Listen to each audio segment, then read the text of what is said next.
So you spent a few years there and then came back to Shell. I came back to Shell, but my condition for coming back to Shell was I didn't want any more field work. After moving 35 times in 5.5 years, I already had 2 children, 4-year-old and a 2-year-old, something like that.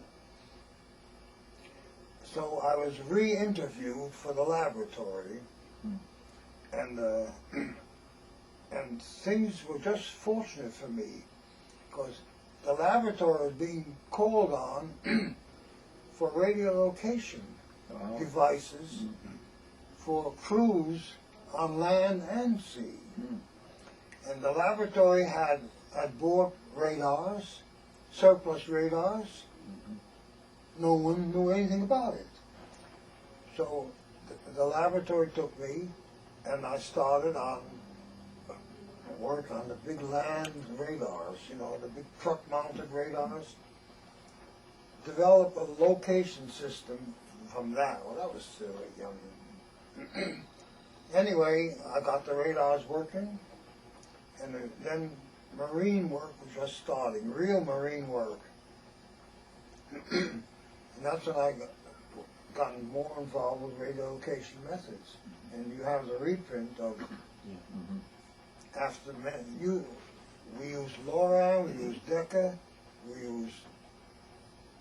I even took 2 SF radars,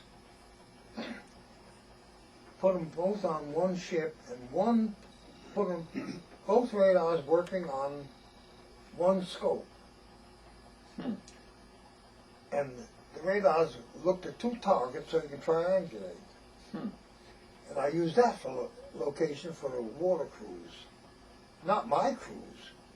We developed the locations. They did the work. But that was cumbersome. So I ended up developing that single-channel radiolocation system, which stubbed the toes of the Navy. Oh, that's the one that had the top secret thing on it. And it was secret stuff then. I still don't know what part of this radiolocation system that we developed impinged on what the Navy was doing. I still don't know. All I know is that they shut the door on any distribution of publications, and we had to recall everything that had been sent out with a warning not to talk about it. But they couldn't stop us from using it, no. And did they stop you from doing any more research? No, they can't do that. Yeah. No. But you just couldn't disseminate it. I know that I was interviewed by FBI people. I was clear. I had no connection with the labs, with the Navy labs at all at that time.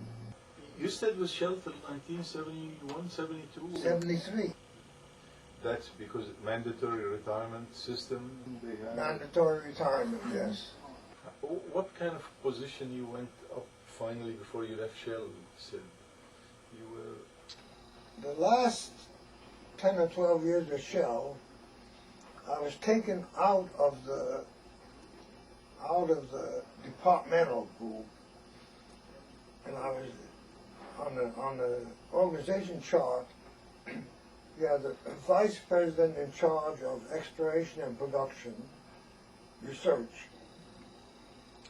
Dangling off was me. I was assistant to the vice president for exploration and production research.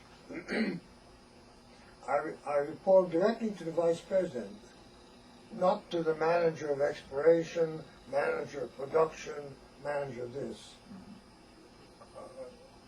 And my job was always odd things that came up which didn't fit the organization. There was an interest in geothermal things. You know, geothermal went to me, my group. What do we know about geothermal? Nothing. Get the book, read, study.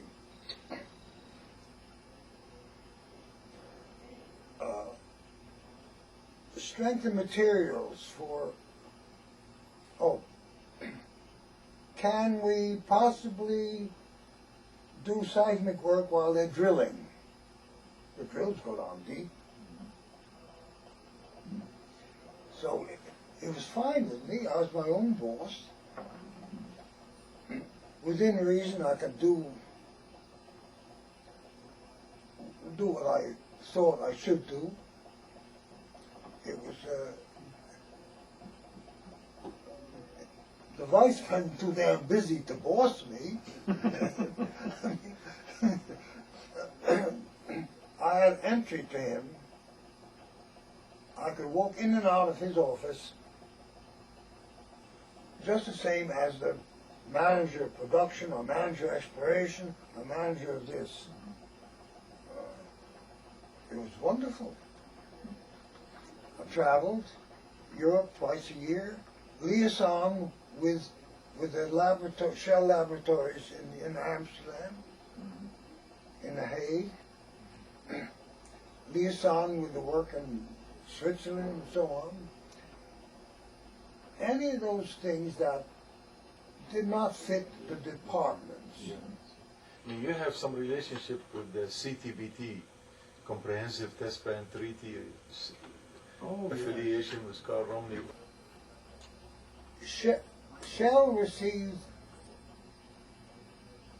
a request from the Department of Defense to send someone knowledgeable with electronics and physics and geophysics to serve on a special committee being set up by the Air Force. The Air Force Office of Scientific Research. Like you said, the height of the Cold War, in order to do nuclear test ban research. We had a nuclear test ban to monitor nuclear tests.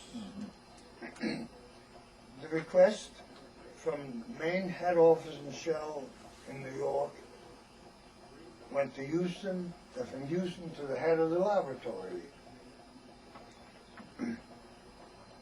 They asked for him, and he said he couldn't do that. So he asked me, would I serve on that committee as a Shell representative? Fine. Who's on the committee? You saw Storter, Benioff, Wilson, Jack Oliver,